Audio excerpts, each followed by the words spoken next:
quand on pratique d'une manière ou d'une autre cette introspection, on va dire, il y a toujours le percevant qui est là.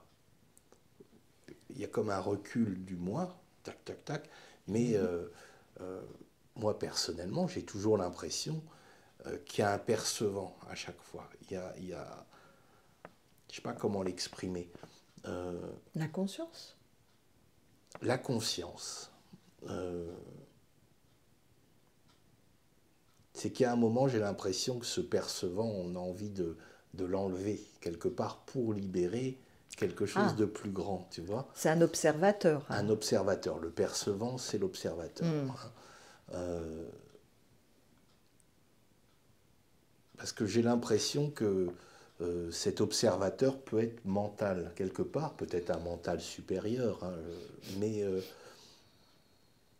on, on peut avoir l'impression que cet observateur, Hmm. ben, Hmm. ça reste un moi, voilà, un Oui, moi identifié, oui. Hmm. et que Hmm. dans cet espace, dans ce moment, euh, ben, c'est comme une apporte ultime, je dirais. Hmm. Euh, Hmm. euh, Hmm. Hmm. donc c'est, on laisse faire la grâce, on s'écarte, mais il y a toujours ce noyau, comme un noyau de jeu, tu vois, existant. Bah oui, parce que rien que dans ta formulation, qui est ce on? Tu remplaces on par je. Je m'écarte, je laisse faire. Et qui est ce je? Oui, mais ça C'est c'est... encore Mm, tu comprends? mm, mm. Ça change rien qu'on dise on, hein. C'est toujours le je ou le moi dont Ouais, tu mais parlais tout j'essayais de à l'heure. généraliser pour la Ouais, vidéo, mais mais c'est toujours le je. oui, c'est Et c'est toujours... de voir, mais quel est ce je qui est encore en action, Oui, hein? ça Voilà. réouvre Ouais. Qui une est porte. toujours en train d'essayer de faire quelque chose et qui croit que c'est parce qu'il va faire quelque chose qu'il va atteindre. Et, et, et c'est là où... Oui, c'est que le sens du moi, il est d'une profondeur... c'est là, tu dis, le sens du moi n'existe pas, ouais. mais Oui, mais ça, j'entends c'est ça. justement par l'investigation. On ne peut pas le réaliser en dehors de cette investigation qui est de rentrer vraiment à l'intérieur. Pas de trouver une solution pour ce jeu qui va toujours chercher quelque chose. D'arrêter ça. Et d'en rester à ah, je veux se pousser. Je émets l'idée, dans ce cas-là, je me pousse. De revenir. Qui es-tu, toi qui dis je me pousse? C'est Alors, quoi ce je qui veut se pousser? j'entends. Euh, ce jeu qui veut se pousser, s'il se pousse, il y a un espace plus grand. Un espace plus grand. Qui est conscient de ça? Qui dit cela? Ouais, il faut continuer Qui vit cela? Voilà, il faut continuer voilà, l'investigation. ouais, c'est que, Jusqu'à percer ce que j'appelle le voile d'avidia de l'ignorance, où là est réalisé, pas mentalement, est vraiment vu cette non-existence. ouais, mais c'est vraiment, comme je disais, de l'ordre expérientiel. Mhm. Euh, Mhm. dire le sens du moi n'existe pas, on ne peut que l'expérimenter. Voilà, Et le encore sens, qui l'expérimente. c'est une lumière dans la nuit. On sait que des êtres Oui, le vivent ou l'ont vécu, l'ont partagé, tu parlais de textes sacrés, le vivent à l'heure actuelle. oui. Donc c'est s'offrir l'opportunité de se dire, ah donc je peux vivre autrement. C'est possible. Donc il faut avoir l'appel de cela, hein. Et bien évidemment, tout le monde n'a pas cet appel. Mm. Mais lorsque l'appel est là, c'est s'offrir l'opportunité de vivre la vie autrement. Et de remettre en cause tout, parce que tout est remis en cause. Alors, démarche entre guillemets, hein, parfois elle peut justement créer une grande tension dans le moi, parce que c'est comme s'il il se révoltait. Voilà. Le, Ah, il le, résiste. le Hein? moi Il a peur de mourir. peut se révolter et se dire Mhm. mais moi, et puis Ouais. ça peut être très intense, hein, cette peur du moi, du sens du moi de disparaître. Euh, mais c'est vrai, j'entends qui. Mais justement, faut traverser, dans ce cas-là, la peur. Faut entrer dedans. Oui. Enfin, faut. C'est l'invitation du Mukta Yoga. C'est de rentrer dans le, dans dans la sensation, de rentrer dans l'émotion qui est là en l'instant. Et dans le Mukti Yoga, il y a des pratiques différentes, dont quand il y a une émotion, par exemple la peur de la mort, euh, soit c'est par qu'est-ce qui a peur de mourir, où se situe cette peur dans mon corps. Elle peut être dans un organe, dans une partie du corps, dans le cerveau, dans le cœur. Elle peut être localisée et de rentrer dedans. Ou d'entrer juste dans l'émotion qui est là en l'instant, la peur. D'entrer dedans, vraiment de la traverser. C'est la conscience qui traverse. C'est pas je qui suis en train de... Ça se fait vraiment, mais naturellement. Naturellement. On va refaire cet exercice, si tu veux bien, tout simple, qui est pour être plus concret. Tu fermes les yeux, voilà, tu bouges pas ton corps, il est comme il est. Et perçois ce que tu appelles ton corps, là en l'instant. Perçois-le on va dire, de l'intérieur. Oui.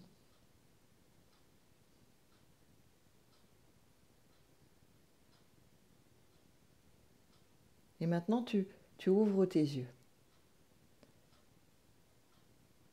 Et tu regardes ce que tu peux voir de ton corps. On ne peut pas se voir en entier, on ne peut pas voir notre visage, mais du corps, comme Oui. il est.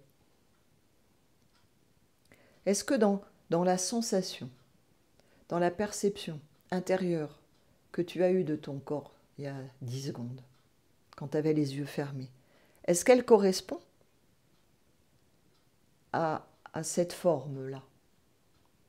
Non, c'est pas la même sensation. La perception, là, c'est un détachement quand même. Quelque chose presque d'extérieur. Ouais. Et quand tu es à l'intérieur, comment le perçois-tu? Quand tu as les yeux fermés? J'y retourne. Tu retournes.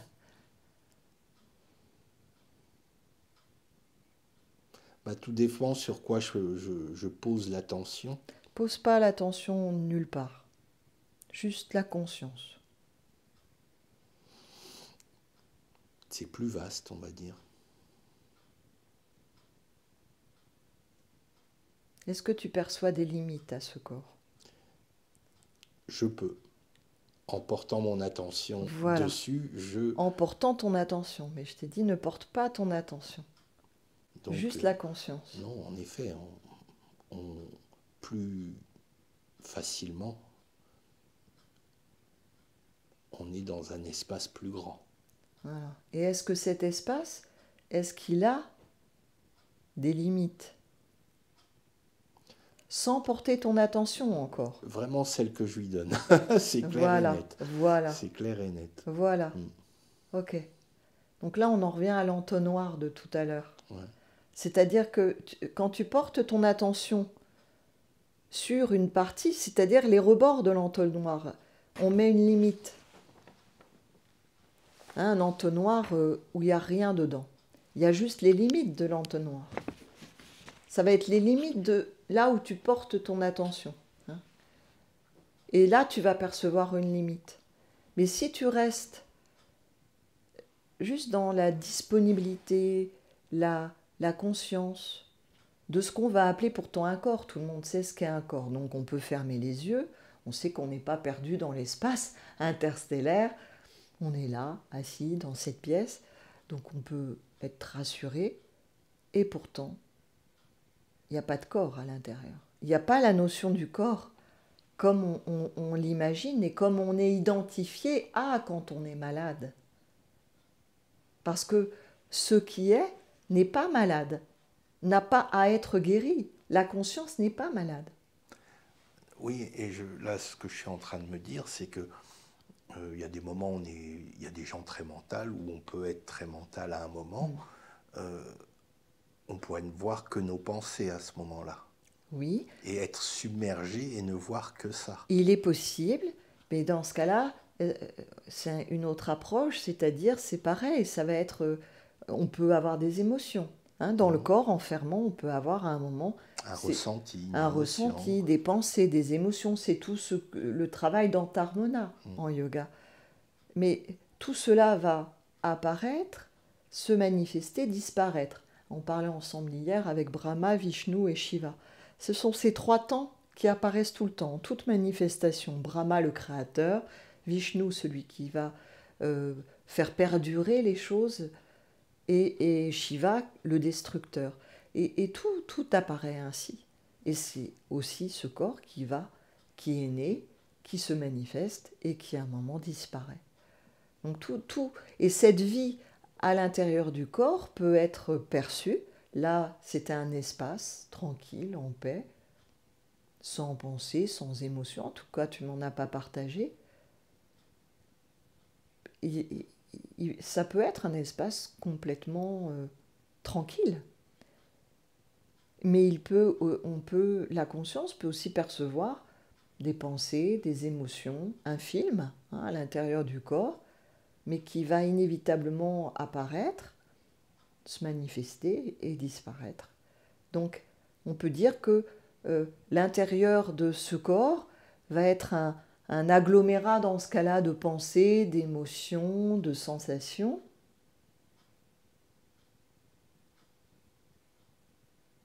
Et quand j'ouvre les yeux,